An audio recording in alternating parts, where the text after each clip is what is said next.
Hi Vyas, welcome to Eagle Media works.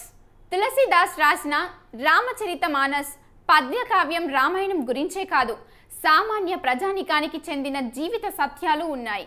లక్ష్మణుడి పాత్ర ద్వారా సామాన్యుడి లక్షణాలు, వారి జీవన విధానం గురించి స్పష్టంగా తెలియజేయడం జరిగింది.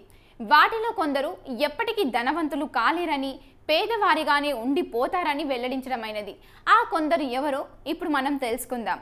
మద్యం, మత్తు పదార్థాలకు, దురలవాట్లకు బానిసలైన వ్యక్తులు సంపాదించిన మొత్తాన్ని వాటికే ఖర్చు పెడతారు. కాబట్టి వాళ్ళు జీవితంలో ఎప్పటికీ ధనవంతులు కాలేరు. తమ జీవిత భాగస్వాములను మోసం చేసిన వారు ఇలాంటి జాబితాకే చెందినవారు.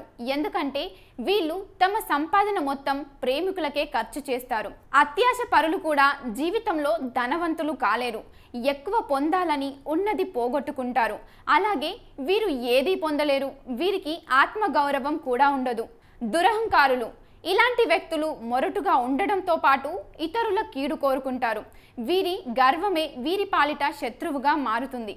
సోమరిపోతులు, వీళ్ళు జీవితంలో డబ్బు కూడబెట్టలేరు సరికదా, సంతోషంగా కూడా ఉండరు. ఇతరులపై ఆధారపడి బ్రతుకుతారు తప్ప ఎప్పటికీ ఎదగలేరు. సో ఈ వీడియో మీకు నచ్చినట్లయితే లైక్ చేయండి, షేర్ చేయండి, కామెంట్ చేయండి అండ్ సబ్స్క్రైబ్ చేసుకోండి. Thanks for watching. Like and subscribe Eagle Media Works.